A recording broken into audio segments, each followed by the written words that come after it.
Hello friends, मैं पूजा। मेरे YouTube channel में आप सभी का स्वागत है। तो फ्रेंड्स, आज हम सीडीपी में पढ़ेंगे कोहलरबर्ग का नैतिक विकास का सिद्धांत। तो आज हम कोहलरबर्ग के बारे में पढ़ेंगे। तो चलिए देखते हैं, जो ये कोहलरबर्ग थे हमारे, ये कहाँ के थे। ये पहले इनके बारे में जान लेते हैं, ये कहाँ के थे। तो जो हमारे कोहलरबर्ग थे वो कहाँ के थे, आपके अमेरिकी वैज्ञानिक थे। ये हमारे क्या थे, ये कहाँ के थे, अमेरिका के थे। और इनका देख लेते हैं कि इनका जो सिद्धांत था, सबसे महत्वपूर्ण सिद्धांत जो था वो इनका था नैतिक का सिद्धांत। तो हम इसी को, इनका जो महत्वपूर्ण सिद्धांत है, इसी में से हम इनको पढ़ लेते हैं कि कोहलबर्ग का जो नैतिकता का सिद्धांत वो सबसे महत्वपूर्ण था। तो हम कोहलबर्ग के नैतिक विकास के सिद्धांत के बारे में पढ़ेंगे। यहाँ से क्वेश्चन आपको पक्का 1 या 2 क्वेश्चन पक्का मिल जाते हैं। तो चलिए देखते हैं कोहलबर्ग का नैतिक विकास का सिद्धांत, Kohlberg theory of moral development. ठीक है, तो चलिए देखते हैं इसमें क्या क्या चीज़ें हैं। देखिए, पहले हम जो कोहलरबर्ग है, पहले हम इनका, तो यहाँ पे ये नैतिकता दिया है। तो पहले ये कोहलरबर्ग ने इसको कितने भागों में बांटा, कितने चरण में बांटा है, पहले हम वो देख लेते हैं। फिर उसके बाद हम आते हैं नैतिकता पे। तो चलिए देखते हैं, हमारा क्वेश्चन जहाँ से पुटअप होता है पहले हम वहाँ पे देखते हैं चीज़ें, उसके बाद हम क्या करते हैं, फिर आगे हम आते हैं। तो चलिए देखते हैं, 1 सेकेंड रुकिएगा। चलिए यहाँ पे देखते हैं। देखिए, इनकी जो स्टेजेज है कोहलरबर्ग की, इन्होंने नैतिक विकास की कुल कितनी 6 अवस्थाओं का वर्णन किया है। कितनी अवस्थाओं का वर्णन किया है इन्होंने, 6 अवस्थाओं का वर्णन किया है। तो इसमें देखिए 3 चरण होते हैं, आपके 3 चरण होते हैं, ठीक है, और 6 उपचरण होते हैं। ठीक, 6 क्या होते हैं, आपके उपचरण होते हैं। अब आपको एग्जाम में जब चरण पूछेगा तो आप 3 बताएंगे, और उपचरण पूछेगा तो आप 6 बताएंगे। तो चलिए देखते हैं वो चरण आपके कौन कौन से हैं। तो चलिए देखते हैं, पहला है आपका पूर्व परंपरागत अवस्था। ठीक है, पहला क्या आपका, इसमें 3 चरण आपको स्टेजेस देख लेते हैं। पूर्व परंपरागत अवस्था पहला हो गया आपका प्री कन्वेंशनल स्टेज। और हम आपका सेकेंड देखते हैं, तो सेकेंड आपका है परंपरागत अवस्था, कन्वेंशनल स्टेज। ठीक है, दूसरा आपका क्या है, परंपरागत अवस्था, कन्वेंशनल स्टेज।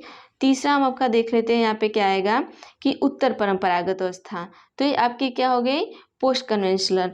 मतलब ये आपके 3 हो गए अवस्थाएं, ये आपकी 3 हो गई। कौन कौन सी है आपकी, पूर्व परंपरागत अवस्था, दूसरी देख लीजिए परंपरागत अवस्था, और तीसरी देखिएगा उत्तर परंपरागत अवस्था। अब इन तीनों अवस्थाओं को 2-2 स्टेजेस में और बांटा गया है। तो हम उन्हें देख लेते हैं कि और कौन कौन से स्टेजेस हैं। तो 2-2 स्टेजेस हैं आपके, आज्ञा व दंड की अवस्था, ये पूर्व परंपरागत अवस्था में आती है। अहंकार की अवस्था, ये भी आपके पूर्व परंपरागत में आती है। तो सेकेंड हम देख लेते हैं, परंपरागत अवस्था में क्या क्या आता है, परंपरा, इसमें आता है आपका प्रशंसा की अवस्था, और दूसरा आपका आता है सामाजिक व्यवस्था के प्रति सम्मान, मतलब प्रशंसा के साथ स्टेज ऑफ एप्रिसिएशंस। और भी देखते हैं हम आपका stage of respect for social system. ठीक है, तो हम चलिए नेक्स्ट देखते हैं, तीसरे में क्या है, उत्तर परंपरागत अवस्था में क्या आता है हमारा, सामाजिक समझौते की अवस्था, ए हो गया, और बी आपका हो गया सार्वभौमिक सिद्धांत की अवस्था। तो चलिए हम यहाँ पे देख लेते हैं क्वेश्चन कैसे आपके पुटअप होते हैं। तो क्वेश्चन जैसे हम थोड़ा इसको छोटा कर देते हैं तो आपको अवस्थाएं थोड़ा साथ में दिखेंगी, तो क्वेश्चन आपको समझ में आएगा। तो चलिए देखते हैं यहाँ पे। अब ये यहाँ पे पूछ देता है कि जो आपका ये स्टेजेस पहले पूछ देता है, पूर्व परंपरागत और फिर गया उत्तर परंपरागत। ठीक है, तो इसमें पूछ देता है कि जो हमारे कोहलबर्ग हैं उन्होंने नैतिकता का जो सिद्धांत दिया है तो वो कितने चरण में दिया है। तो उन्होंने 3 चरण में दिया है, 3 स्टेज में दिया है। और इसमें से आपसे पूछ सकता है कि जो परंपरागत अवस्था है वो कौन सी अवस्था है, तो आपकी दूसरी अवस्था है। और इसको ऊपर नीचे करके दे सकता है, जैसे पूर्व परंपरागत को तीसरे में दे सकता है, उत्तर परंपरागत को दूसरे में दे सकता है। ऐसे करके कहेगा कि कौन पहली अवस्था है, नैतिक विकास की कौन पहली अवस्था है। तो आप वहाँ पर जाएंगे, पहली क्या है पूर्व परंपरागत, दूसरी परंपरागत, तीसरी क्या है उत्तर परंपरागत, और इनके क्या है 6 उपचरण है। तो चलिए अब सबसे पहले अब देखिए, ये जहाँ से अब आप कहेंगे कि क्वेश्चन ये कैसे पूछते हैं, मतलब कि आपको ये होगा कि पहले मैम आपने नैतिकता के बारे में नहीं बताया, कुछ नहीं बताया, पहले अपने स्टेजेस के बारे में बता दिया। तो यहाँ पे हम आपको बता दें कि स्टेजेस का मतलब ये होता है कि जैसे आपको क्वेश्चन यहाँ से ही पुटअप करता है, तो जहाँ से क्वेश्चन पुटअप करा है पहले हम वो चीज़ें देखेंगे, उसके बाद आगे के देखेंगे। और देखिए इसमें एक क्वेश्चन आपको ये भी पुटअप करता है कि इसमें आपका स्टेज में आपका ईयर पूछता है कि पूर्व परंपरागत कितने साल से कितने साल रहता है, परंपरागत कितने साल से कितने साल से रहता है, और फिर उसके बाद उत्तर परंपरागत कितने साल से कितने साल तक रहता है। तो ये चीज़ें भी आपको पूछती रहती हैं। तो चलिए हम उसमें से आपको इनके एज का भी आपको बता देते हैं कि कितने साल से रह के कितने साल तक आपका परंपरागत होगा, कितने साल में पूर्व परंपरागत होगा, कितने साल में आपका उत्तर परंपरागत होगा। तो चलिए हम फर्स्ट देखते हैं आपका क्या है। एक सेकेंड रुकिएगा, तो हम आपका फर्स्ट देखते हैं। तो चलिए देखते हैं जो हमारा पूर्व परंपरागत अवस्था होता है वो कितने साल तक होता है। तो हमारा जो पूर्व परंपरागत अवस्था होता है वो आपका 4 से लेके 10 साल तक होता है। कितना होता है? 4 से, आप यहाँ लिख लीजिएगा, 4 से कितना होता है? 10 साल तक होता है। ठीक है, क्योंकि देखिए यहाँ पे लिखा नहीं है तो हम आपको बता रहे हैं ये 4 से 10 साल तक होता है। इसमें 2 उप अवस्थाएँ आती है, आज्ञा और दंड की अवस्था, अहंकार की अवस्था, हमने बता दिया। नेक्स्ट हम आपका परंपरागत अवस्था देखिए, ये कितने साल से होता है, तो ये आपका कितने साल में होता है? 10 से कितना होता है? 10 से लेके आपका 13 वर्ष तक होता है। कितने वर्ष तक होता है? 10 से 13 वर्ष तक होता है। नेक्स्ट देख लेते हैं उत्तर परंपरागत। तो उत्तर परंपरागत में आपका क्या होता है? 13 से अधिक, मतलब 13 से ऊपर, 13 से अधिक होता है। ठीक है, अब आपको देखिए यहाँ पे क्वेश्चन ये आपको पूछ लिया कि मतलब पूर्व परंपरागत की अवस्था क्या होती है, तो क्या कितना होती है, आपको उन्होंने बता दिया 4 से कितनी होती है, 4 से 10 होती है। और उसके बाद 10 से कितना हो गया दूसरा, 10 से 13, मतलब 3 साल हो गया इधर, 3 साल और आगे बढ़ गया तो 10 से 13 आपका हो गया। ठीक है, 10 से क्या हो गया, 10 से 13।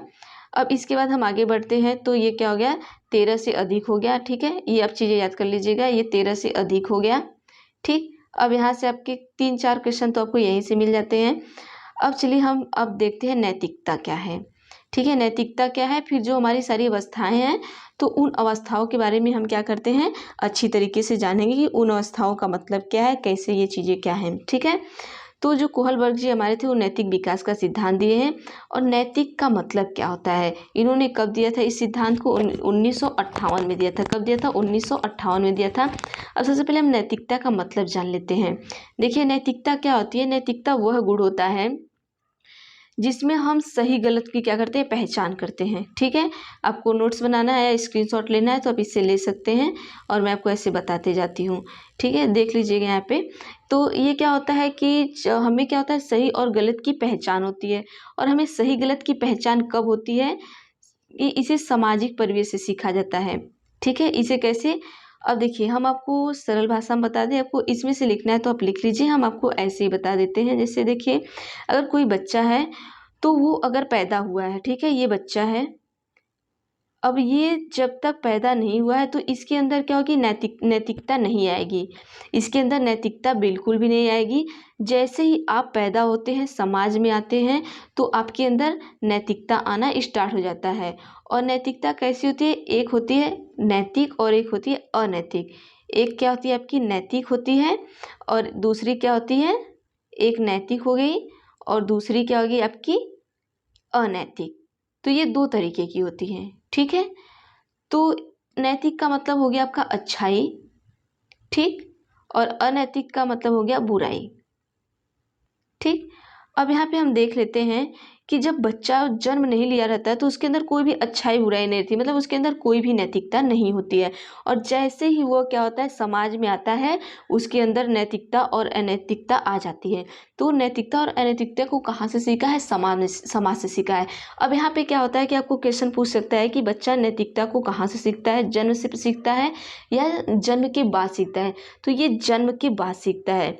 जब ये क्या करता है, समाज में आता है, तो जन्म के बाद क्या करता है, बच्चा नैतिकता को सीखता है। तो देखिए यहाँ से एक क्वेश्चन जरूर पुटअप करता है कि बच्चा नैतिकता कहाँ से सीखता है। तो बच्चा नैतिकता जब समाज में आता है तब सीखता है। समाज से पहले बच्चा नैतिक होता है या अनैतिक होता है, तो बच्चा समाज से पहले उसमें कोई नैतिकता नहीं होती है, न नैतिकता होती है न अनैतिकता होती है। जब वो बच्चा पैदा नहीं हुआ है तब तक उसके अंदर अच्छा क्या है क्या बुरा है उसे ये चीज़ें नहीं समझ में आती है। जैसे ही बच्चा पैदा हुआ और वो समाज में आया तो वो चीज़ों को सीखेगा कि क्या चीज़ें नैतिक है क्या अनैतिक है। चलिए ठीक है, आगे नेक्स्ट हम देखते हैं कि अब ये नैतिकता अनैतिकता हो गया, तो यही नैतिकता का ही उन्होंने क्या किया, स्टेजेज बता दिए।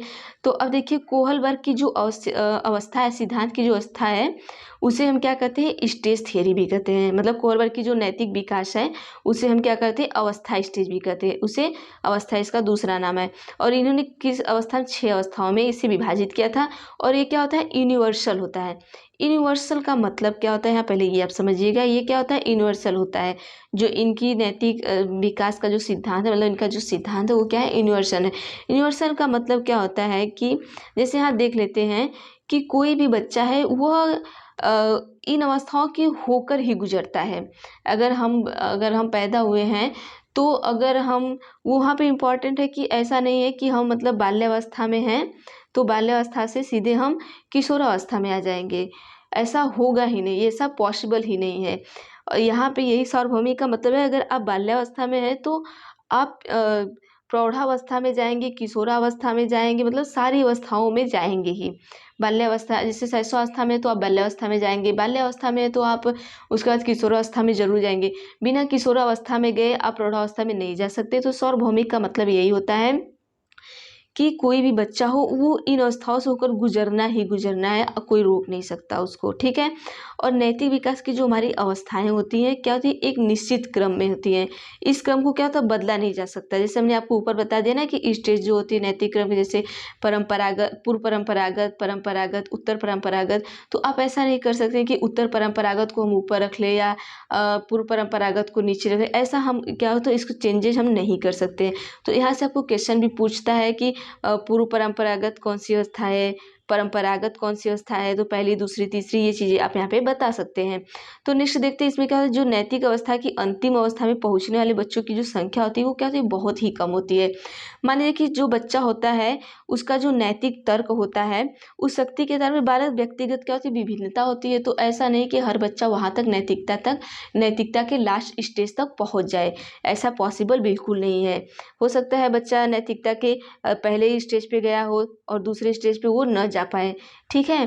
तो चलिए हम नेक्स्ट देखते हैं। अब इसमें क्या आता है, इसे छोड़ दीजिएगा, ये अपना स्टेजेज आप देख लीजिएगा। और इनकी 6 अवस्थाएं हैं, ये हमने आपको बता दिया। अब इन्हीं 6 अवस्थाओं को क्या करना है, हमें पढ़ना है कि ये 6 अवस्थाएं होती क्या हैं। तो पहली अवस्था हम पूर्व परंपरागत अवस्था पढ़ेंगे और इसके अंदर 2 उपचरण जो आते हैं हम उनको पढ़ेंगे। तो चलिए देखते हैं पूर्व परंपरागत अवस्था क्या है हमारा। पूर्व परंपरागत मतलब प्री कन्वेंशनल स्टेज, ठीक है। प्री कन्वेंशनल स्टेज का मतलब क्या होता है, ये हमने आपको पहले बता दिया कि ये 4 से क्या होता है 10 साल तक के बच्चों में से होता है, सॉरी 10 साल की अवस्था में होता है, ठीक है। अब इसमें क्या होता है कि अब चलिए, जब बालक बाहरी घटना के आधार पर किसी व्यवहार की नैतिक मानता है, मतलब जब बाहरी तत्व का घटना के आधार पर किसी व्यवहार को नैतिक या अनैतिक मानता है तो उसकी नैतिक तर्क शक्ति स्तर कही जाती है। ये 2 अवस्था होती है, मतलब कि अब ये क्या होता है, बाहरी अवस्था को मानता है, बाहरी अवस्था में नैतिक अनैतिकता को मानता है। तो इतना ये नहीं है, इसमें सिर्फ आप इस चीज़ को याद करिएगा, ये 4 से लेकर 10 साल की अवस्था में होता है। तो इसमें 2 स्टेज आते हैं, वो नैतिक अनैतिक किस तरीके से मानता है चीज़ों को, हम वो देखते हैं। तो चलिए हम देखते हैं यहाँ पे क्या है हमारा, कि पहला क्या है, आज्ञा एवं दंड की अवस्था। अब देखिए इसमें क्या होता है, आज्ञा एवं दंड की अवस्था में, चलिए नेक्स्ट आगे देख लेते हैं कि इसमें बच्चा क्या करता है, कि इस अवस्था में क्या करता है, जो बालक हमारा होता है व्यवहार बंद के व्यय पर आधारित होता है। बंद मतलब यहाँ पे ये बंद का मतलब यहाँ पे ये थोड़ा यहाँ बंद नहीं होगा, जैसे यहाँ पे डर टाइप का कोई चीज़ होती है, तो इसको आप छोड़ दीजिएगा, हम इसको आपको दूसरी तरीके से बता देते हैं।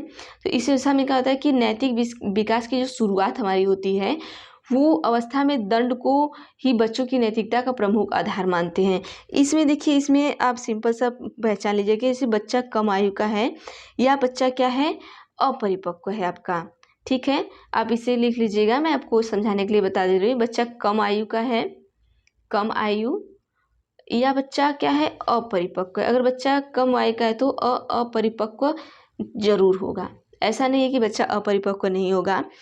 तो वो अपरिपक्व होने के कारण क्या होता है कि बच्चा यहाँ पे क्या करता है, डरने लगता है।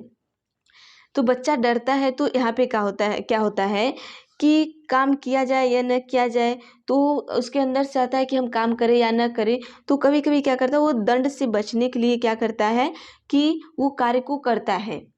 अगर स्कूल में क्या है, टीचर अगर उन्हें मार रही है तो वो पहले सोचता है कि काम करे कि ना करे। अगर जो टीचर मार रही है तो उनके डर की वजह से वो काम को क्या करेगा, करेगा। अगर जो टीचर नहीं मार रही है वो नहीं करेगा। ठीक है, तो उनके अंदर एक डर होता है, तो जो डर होता है उसी को क्या करते हैं, वो दंड के आधार पे कार्य को क्या करते हैं, बस वो दंड से बचने के लिए कार्य को करते हैं। चलिए नेक्स्ट देखते हैं हमारा क्या है, अहंकार की अवस्था। इस अवस्था को हम अहंकार की अवस्था भी कहते हैं। ये क्या हो गया, दंड और ये क्या हो गया आपका, दंड और आज्ञा की अवस्था हो गया। कि मतलब इस अवस्था में जब बच्चा पहुंचता है, सिंपल से समझ लीजिए कि बच्चा इस अवस्था में जाता है तो उसके अंदर डर रहता है कि हम कार्य को नहीं करेंगे तो हमें दंड मिलेगा। तो बच्चा क्या करता है, कार्य को करता है। और इसकी एक दूसरी अवस्था होती है अहंकार की अवस्था। अब अहंकार की अवस्था में हम देख लेते हैं क्या है कि अहंकार की अवस्था में क्या होता है। इसमें इस अवस्था में बच्चा क्या करता है कि स्वयं की इच्छा पूरा करने वाला होता है। मतलब कुछ भी हो, वो क्या करता है कि अपने स्वयं की इच्छा को, जैसे अब देखिए यहाँ पे क्या होता है कि बच्चा जैसे जैसे उसकी एज बढ़ती है तो क्या करता है, बच्चा परिपक्व हो जाता है। बच्चा क्या होता है, अगर एज बढ़ने लगी तो क्या होता है, परिपक्व हो जाता है। अब ऊपर देखिए अपरिपक्व है, अब यहाँ पे बच्चा परिपक्व हो गया है। अब परिपक्व होने के बाद क्या होता है कि उसका उद्देश्य अगर झूठ बोलना है तो वो बोलेगा। ठीक है, अगर उसकी ज़रूरतें नहीं पूरी हो रही, उसका झूठ बोलना है तो बोलेगा। अब इसमें जैसे ये भी हम देख सकते हैं कि उसे लगता है, उसे क्या लगता है कि उसकी जो कही हुई बात है वो सही है। ठीक है, अगर वो बात सही भी नहीं है तो भी वो क्या करता है, अहंकार की अवस्था रखता है अपने अंदर। उसे लगता है कि मतलब मैं जो बोल रहा है वो सही है, और दूसरे की कोई इच्छा पूरी कर दे तो वो भी हमारी इच्छा पूरी करे। मतलब उनमें ये होता है कि हमने तुम्हारा काम किया है तो तुम मेरा भी करोगे। अगर हमने आपका कोई भी काम किया है या हमने आपको साइकिल चलाना सिखाया है तो आप भी हमें सिखाओगे। ठीक है, उनमें ये होता है। मतलब एक होता है एटीट्यूड ना, कि हमने अगर आपको पैसा दिया है तो हमें पैसा चाहिए, कुछ भी हो जाए।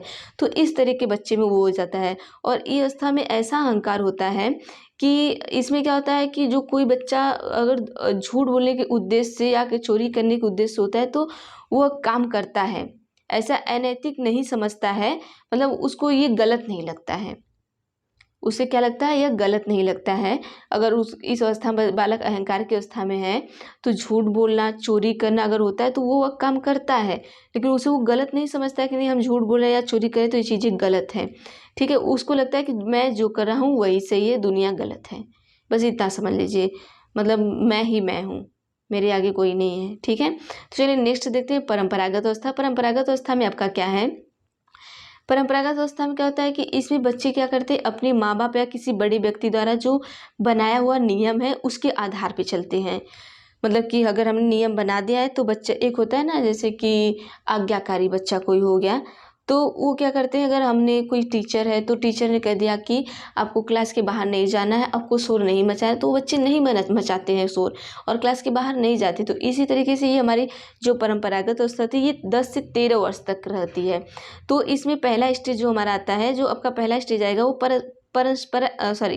प्रशंसा की अवस्था आती है, स्टेज ऑफ एप्रिकेशंस। तो इसमें देखिए क्या होता है कि इस अवस्था में जो भी बच्चा होता है वो प्रशंसा पाने के लिए कार्य करता है। ठीक है, इसमें बालक क्या करता है, प्रशंसा पाने के लिए कार्य करता है। और इसमें बालक क्या करता है, समाज को अच्छा लगने वाला व्यवहार करता है। कि मतलब उसके अंदर ये रहता है ना कि मैं जो भी करूँ वो मैं मतलब अच्छा करूँ, मैं सबके सामने अच्छा रहूँ, मैं बुरा ना बनूँ, ये चीज़ें उसके अंदर आती है। मतलब उसे प्रशंसा लेना, मतलब वो कहते हैं ना कि इनको प्रशंसा लेना ज़्यादा अच्छा लगता है, तो उस तरीके से बच्चों को प्रशंसा लेना ज़्यादा बेटर लगता है।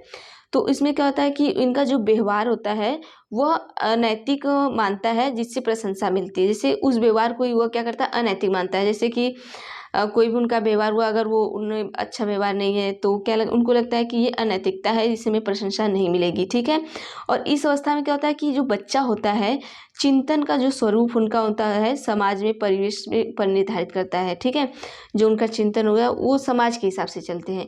एक सिंपल से समझ लीजिएगा, जो इस अवस्था में बच्चे होते हैं, प्रशंसा की अवस्था का मतलब उन्हें लगता है कि जो समाज कहता है अगर हम उस तरीके से करेंगे तो हमारी प्रशंसा होगी, तो समाज के हिसाब से ही चलता है। तो यहाँ पे है ना कि इसका जो चिंतन का स्वरूप होता है समाज और परिवेश पे निर्धारित किया जाता है। मतलब वो समाज और परिवेश पर ही वो चलता है। ठीक है, और देखते हैं इनका बी क्या है, सामाजिक व्यवस्था के प्रति सम्मान की अवस्था। अभी देखते हैं सम्मान की अवस्था में ये क्या है। तो चलिए देखते हैं यहाँ पे कि यहाँ पे जो हमारा सामाजिक व्यवस्था के प्रति सम्मान की अवस्था है, तो ये सारे स्टेजेस में से सबसे महत्वपूर्ण अवस्था है।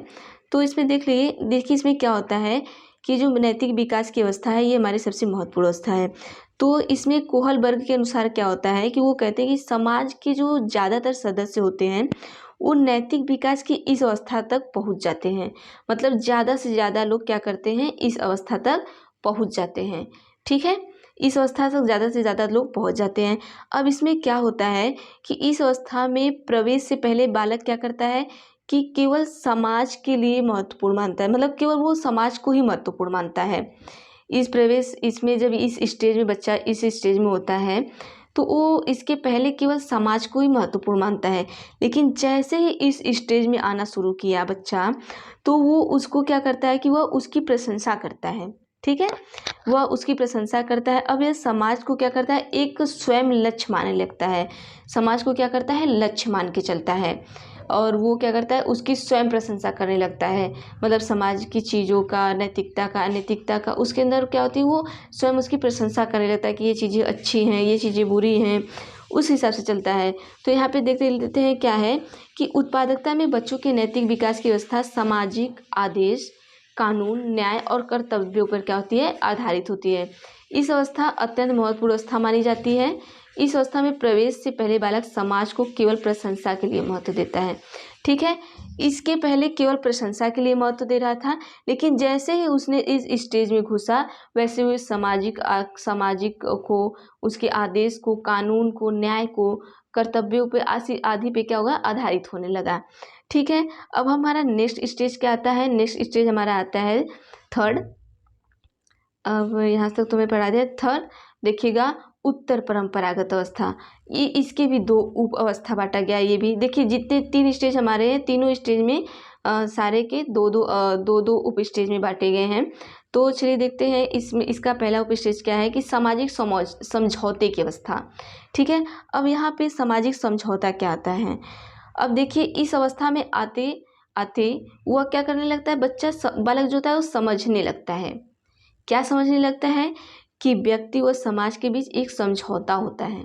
ठीक है, ये चीज़ें आपको भी समझ में आने लगती हैं कि व्यक्ति और समाज के बीच क्या होता है, एक समझौता होता है।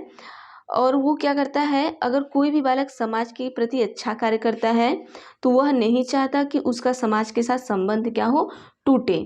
व्यक्ति मानने लगता है कि जो हमारा दायित्व है, हम समाज के नियमों का पालन करें, क्योंकि समाज हमारे हित की क्या करता है, रक्षा करता है।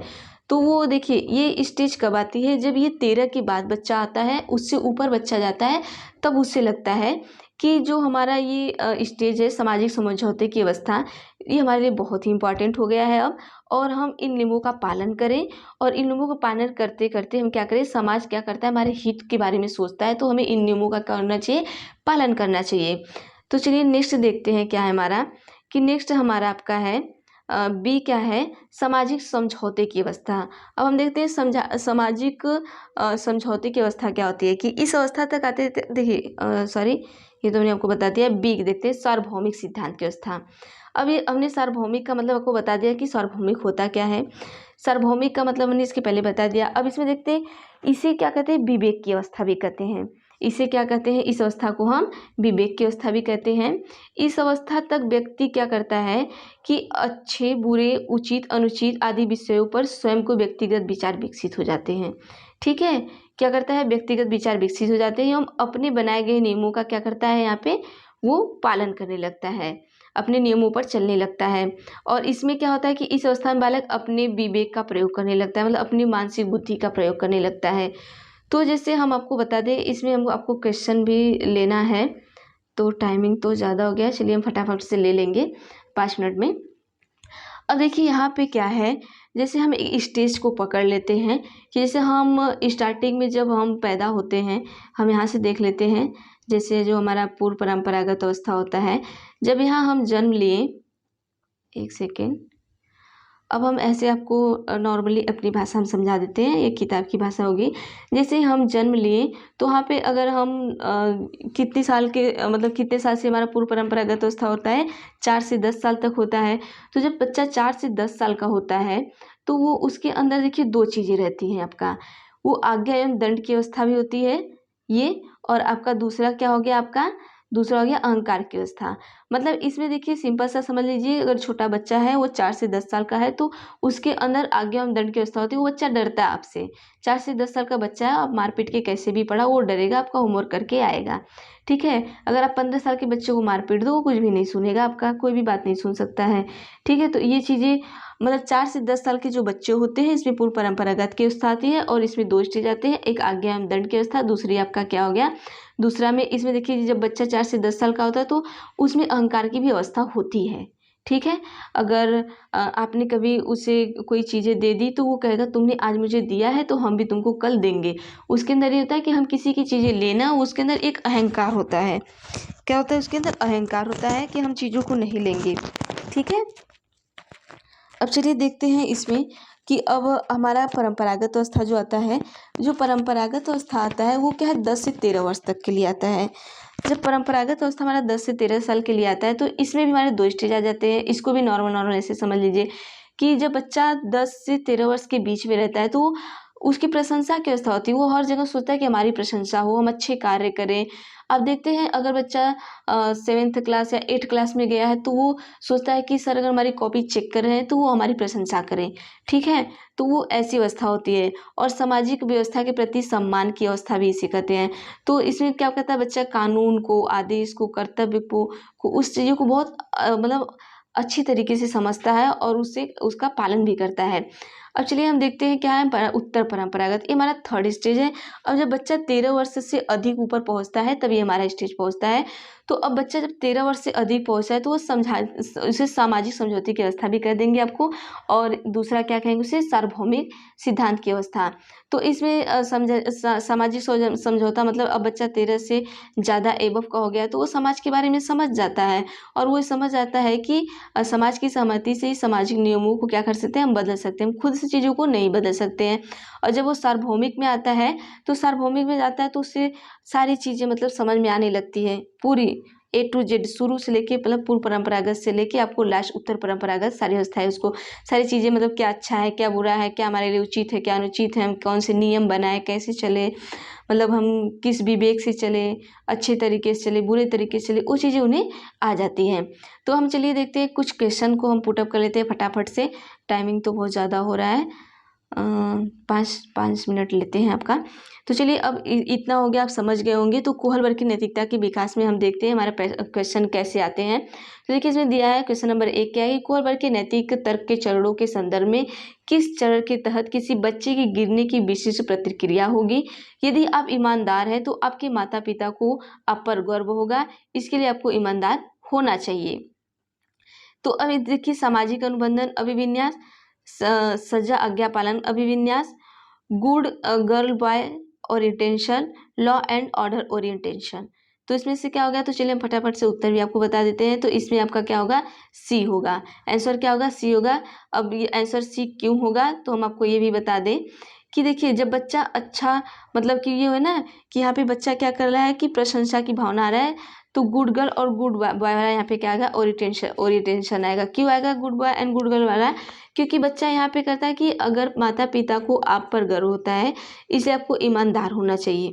ठीक है। वो क्या करते हैं वहाँ उस हिसाब से चलते हैं। तो इसमें पे गुड बॉय और गुड गर्ल का प्रोसेस आता है। हम नेक्स्ट देखते हैं कि क्या है हमारा क्वेश्चन, कोहल वर्ग के सिद्धांत के पूर्व पारंपरिक मतलब जो आपका 4 से क्या हो 10, 4 से 10 साल की जो अवस्था है उसके बारे में पूछ रहा है कि अनुसार नैतिक निर्णय लेते समय निम्नलिखित में से किसके लिए एक व्यक्तिगत मोड़ होगा, किसके लिए हो गया। तो ऑप्शन हम देखते हैं, थोड़ा छोटा कर लेते हैं तो आपको दिखेगा यहाँ पे। तो इसका हमने शायद लिखा नहीं, चलिए हम क्वेश्चन नंबर 3 देखते हैं। यहाँ पे दिया कि लॉरेंस कोहल वर्ग के सिद्धांत में कौन सा स्तर सही अर्थों में नैतिकता की अनुपस्थिति को दर्शाता है। मतलब जो नैतिकता हमारी होती है, कौन सा स्टेज है जो नैतिकता की अनुपस्थिति को दर्शाता है। तो हम यहाँ पे फटाफट से देख लेते हैं कि हमारा ऑप्शन नंबर सी ए। हमने आपको जैसे बता दिया कि जो हमारा अनैतिकता है जो पूर्व परंपरागत में वो स्टार्ट नहीं होती है। मतलब कि जब हम स्टार्टिंग में जन्म लेते हैं तो उस समय हमारी नैतिकता नहीं आ रहती है। जब हम समाज में आते हैं तो धीरे धीरे समाज से नैतिकता सीखते हैं। तो जो हमारा स्टेज 1 होगा उसमें क्या है कि अनैतिकता की कुछ अनुपस्थिति हमें क्या होती है, दर्शाती है। हम क्वेश्चन नंबर 4 देख लेते हैं। कोहल वर्ग के अनुसार एक शिक्षक बच्चों में नैतिक मूल्यों को जन्म दे सकता है। कोहल वर्ग के अनुसार एक शिक्षक बच्चों में नैतिक मूल्यों को जन्म दे सकता है। ऑप्शन नंबर ए है व्यवहार कैसे करे पर सख्त निर्देश देना। बी नैतिक मुद्दों पर चर्चा में उन्हें शामिल करना। सी व्यवहार के स्पष्ट नियम रखना। डी हो गया आपका धार्मिक शिक्षाओं को महत्व देना। तो चलिए इसमें फटाफट से हम देख लेते हैं। व्यवहार कैसे करें पर सख्त निर्देश देना। देखिए सख्त निर्देश आप कभी भी बच्चे को नहीं देंगे, ये आपका निगेटिव वर्ड हो जाएगा, तो ये बिल्कुल गलत है। नैतिक मुद्दों पर चर्चा में उन्हें शामिल करना, हाँ ठीक है, कुछ हद तक ठीक लग रहा है। व्यवहार के स्पष्ट नियम रखना, हम नियम को नहीं रखेंगे, यहाँ पे बहुत ज़्यादा नियम कानून नहीं रखेंगे हम। धार्मिक शिक्षाओं को मत देना, ऐसा बिल्कुल नहीं कि आप सिर्फ धार्मिक शिक्षा को ही महत्व देंगे, अदर शिक्षा को नहीं देंगे। तो हम उन्हें क्या करेंगे, नैतिक मुद्दों पर चर्चा में उन्हें शामिल करेंगे। तो चलिए हम नेक्स्ट देखते हैं। क्वेश्चन नंबर 5 हमारा क्या है, आपका हो गया बी आंसर हो गया ना। चलिए ठीक है, क्वेश्चन नंबर 5 हम देखते हैं कि कोहल वर्ग के सिद्धांत की प्रमुख आलोचना क्या है। अब इनके सिद्धांत की तो बहुत सारे मतलब कि जो भी एबिलिटीज़ और डिसेबिलिटीज़ होते हैं, तो इन्होंने पूछा कि एक कोई डिसेबिलिटीज़ है जो इनकी प्रमुख है। तो ऑप्शन नंबर ए क्या दिया आपको कि कोहल वर्ग ने नैतिक विकास के स्पष्ट चरण नहीं दिए। ऐसा डिसेबिलिटीज़ नहीं है क्योंकि इन्होंने दिए हैं। कोहल वर्ग ने बिना किसी अनुभवजन्य आधार के एक सिद्धांत का प्रस्ताव रखा है, ऐसा कुछ भी नहीं, उन्होंने अनुभव भी किया था। कोहल वर्ग ने प्रस्ताव दिया कि नैतिक तर्क विकासात्मक है, बिल्कुल सही है कि उन्होंने प्रस्ताव दिया था। हम ऑप्शन नंबर डी देख लेते हैं क्या है। ऑप्शन नंबर डी हमारा है कोहल वर्ग ने पुरुषों और महिलाओं के नैतिक तर्क में संस्कृत अंतर का हिसाब नहीं दिया, ये बिल्कुल गलत है आपका। उन्होंने क्या किया था, दिया था। क्वेश्चन आपका क्या पूछा है कि आलोचना क्या है, तो हाँ, तो इनका यही आलोचना है कि ये सही बात है कि उन्होंने नहीं दिया था। तो इनकी आलोचना ये है कि कोहल वर्ग ने पुरुष और महिलाओं के नैतिक तर्क में सांस्कृतिक अंतर का हिसाब नहीं, उन्होंने अंतर नहीं लिखा, सबको समेट दिया है कि मैं महिला हो या पुरुष हो। तो चलिए नेक्स्ट क्वेश्चन देखते हैं क्या है। कोहल वर्ग के अनुसार सही और गलत के प्रश्न के बारे में निर्णय लेने में शामिल चिंतन प्रक्रिया को क्या कहा जाता है। मतलब जब बच्चा सही निर्णय ले रहा है या गलत ले रहा है तो उसे हम क्या कहेंगे, नैतिक यथार्थवाद, नैतिक दुविधा, सहयोग की नैतिकता, डी नैतिक तर्कड़ा। तो चलिए हम आंसर देख लेते हैं।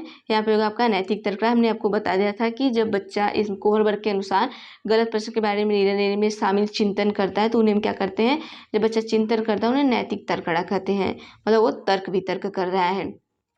तो क्वेश्चन नंबर दूसरा देखते हैं कि एक बच्चा तर्क प्रस्तुत करता है, आप यह मेरे लिए करें और मैं आपके लिए करूँगा। जैसा कि मैंने आपने पहले बता दिया कि अगर मैं तुम्हें टॉफ़ी दिया हूँ तो कल तुम मुझे भी टॉफ़ी दोगे, तो वो किस में आएगा, यह बच्चा कबूल वर्कर की नैतिक तर्कड़ा की किस अवस्था के अंतर्गत आता है। तो आपको अवस्था पूछा है, पहला पूछा है सहायक उद्देश्य अभिमुखीकरण, और फिर उसके बाद आपका पूछा है दंड और आज्ञापालन अभिमुखीकरण, अच्छा लड़का अच्छा लड़की अभिमुखीकरण, और डी है सामाजिक अनुबंधन अभिमुखीकरण। तो चलिए बताइए इसमें क्या होगा आपका। तो देख लेते हैं आंसर क्या होता है, सहायक उद्देश्य अभिमुखीकरण। मतलब एक अगर उसने सहायता किया है आपकी तो वो भी आपको आपसे सहायता लेगा, वो इसका क्या है, एक अहंकार है। ठीक है, इसमें बच्चा क्या है, अहंकार करता है। तो चलिए देखते हैं क्वेश्चन नंबर नेक्स्ट। कोहल वर्ग के सिद्धांत के योगदान के रूप में निम्नलिखित में से किसे माना जा सकता है। ऑप्शन नंबर 1 है उनका विश्वास है कि बच्चे नैतिक दार्शनिक है। बी है उनके सिद्धांत ने संज्ञानात्मक परिपक्वता और उनके नैतिक परिपक्वता के बीच एक सहयोग का समर्थन किया है। सी है इस सिद्धांत में विस्तृत परीक्षण प्रक्रियाएं हैं। डी है यह नैतिक तर्क और कार्यवाही के बीच एक स्पष्ट संबंध स्थापित करता है। तो चलिए हम फटाफट से आंसर देख लेते हैं कि इसका आंसर क्या होगा। तो इसका आंसर आपका ऑप्शन नंबर बी होगा। ऑप्शन नंबर बी होगा कि उनके सिद्धांत ने संज्ञानात्मक परिपक्वता और नैतिक परिपक्वता के बीच एक सहयोग का समर्थन किया है, किसके, कोहल वर्ग के। तो चलिए नेक्स्ट हम देखते हैं। नेक्स्ट क्या हमारा क्वेश्चन है कि कोहल वर्ग के सिद्धांत की प्रमुख आलोचना क्या है। इसके पहले हमने आपको आलोचना ही दिखाया था, तो देखिए वही क्वेश्चन है कि या फिर अलग है। तो सेम वही क्वेश्चन है जो हमने आपको बताया था, इसका आंसर क्या हो जाता है, डी हो जाता है। चलिए हम नेक्स्ट देखते हैं क्या है। नेक्स्ट है कि कोहल वर्ग ने नैतिक विकास के विचार में का स्तर है। मतलब ऑप्शन नंबर देखते हैं कितने स्तर इन्होंने क्या किए थे, नैतिक विकास में कितने स्तर दिए। तो हमने आपको बता दें इनके नैतिक विकास के कितने स्तर हैं, 3 स्तर है। नैतिक विकास के कितने स्तर है, 3 है, मतलब 3 चरण। तो इसमें क्या करेंगे हम, ऑप्शन क्या लगाएंगे, 3 चरण है। उप चरण पूछेगा तो 6 और चरण पूछेगा तो 3 आप लगाएंगे। ठीक है, तो चलिए हम नेक्स्ट देख लेते हैं क्या है। निम्नलिखित में से कौन सा कोहल वर्ग के नैतिक विकास के चरणों की क्या है, विशेषता है। ऑप्शन नंबर 1 है चरणों का परिवर्तनशील अनुक्रम मतलब उसकी विशेषता पूछा है किसका, नैतिक विकास के चरण का। दूसरा है आपका विभिन्न चरण अलग अलग प्रत्युत्तर हैं न कि समान प्रतिमान।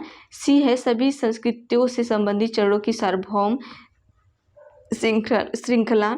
डी है विभिन्न चरण एक गैर पदानुक्रम रूप से आगे की देखते हैं, आगे की ओर बढ़ते हैं। तो देखते हैं इसका आंसर क्या होगा। हमारा इसका आंसर आपका हो जाएगा सी, सभी संस्कृतियों से संबंधित चरणों का सार्वभौम श्रृंखला। ये क्या है, नैतिक विकास की चरणों की क्या है, विशेषता है कि आप देखिए कि जितने भी चरण है वो क्या है, एक सीरियल वाइज 1 2 3 में, ऐसा नहीं है 3 को आप यहाँ लिख दो, 2 को यहाँ लिख दो, 1 को यहाँ लिख दो, ऐसा नहीं है। इसमें क्या है, सभी संस्कृतियों से संबंधित चरणों की सार्वभौम श्रृंखला, एक श्रृंखला उनकी अपनी है, उससे आप ऊपर नीचे नहीं कर सकते हैं। तो कितने क्वेश्चन आपके बचे हैं, चलिए 2 क्वेश्चन और आपके बचे हैं, फटाफट से ले लेते हैं। तो क्या है, आप एक शिक्षक के रूप में रैंगिंग और धमकाने में सख्त विरोधी हैं, ठीक है, क्या है, सख्त विरोधी हैं तथा इस संदर्भ में विद्यालय में पोस्टर लगवाते हैं तथा सीमित बनवाते हैं। आपसे जुड़ने वाले किशोर जो इस विचार के दृढ़ विश्वासी निम्नलिखित से किस स्तर पर आएंगे।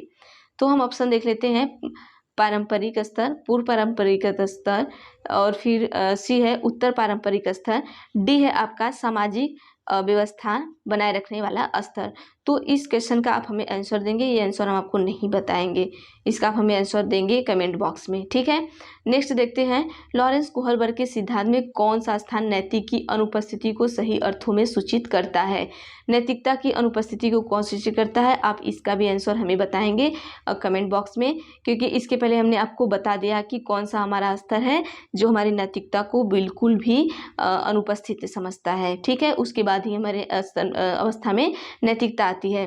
तो चलिए आज के लिए बस इतना ही, और इसका आंसर बताइएगा, हमने तो आपको दिखाई दिया, चलिए कोई बात नहीं। और एक क्वेश्चन और देख लेते हैं, कोहलबर्ग के सिद्धांतों के पूर्व परंपरागत स्तर के अनुसार, पूर्व परंपरागत मतलब 4 से 10, ठीक है, कहाँ 4 से आपका 4 से 10 वर्ष, एक सेकेंड, 4 से 10 वर्ष, ठीक है। आगे देखते हैं के अनुसार कोई नैतिक निर्णय लेते समय एक व्यक्ति निम्नलिखित में से किस तरह प्रवक्त होगा। ऑप्शन नंबर 1 है अंतर्निहित संभावित दंड, बी है व्यक्तिगत आवश्यकताएं एवं इच्छाएं, सी है व्यक्तिगत मूल्य, डी है पारिवारिक अपेक्षाएं। तो चलिए फटाफट से इसका आंसर हम देख लेते हैं, इसका आंसर हम बता देते हैं, 2 क्वेश्चन का आंसर आप देंगे हमें कमेंट बॉक्स में, ठीक है।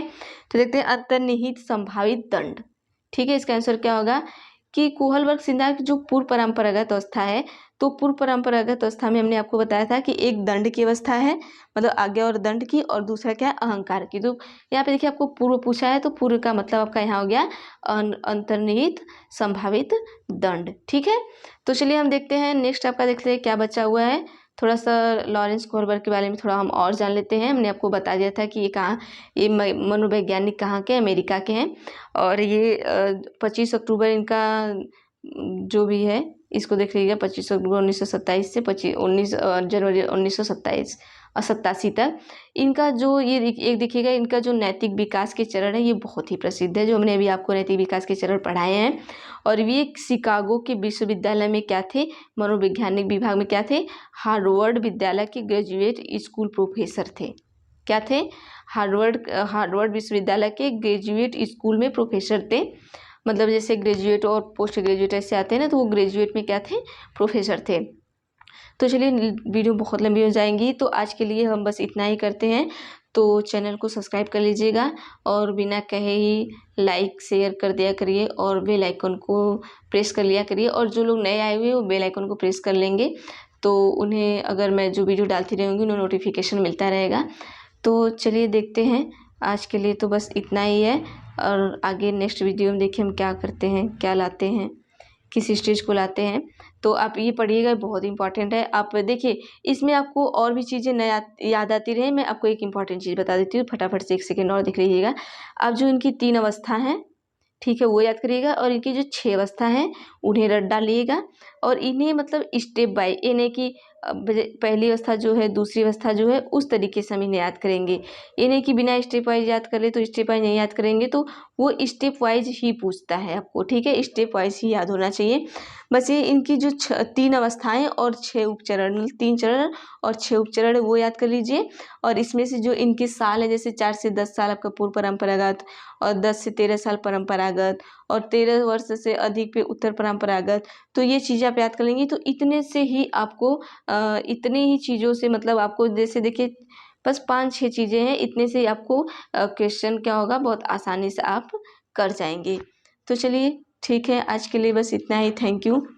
नेक्स्ट वीडियो में देखते हैं कौन सा हम लाते हैं। तो चलिए ठीक है, थैंक यू।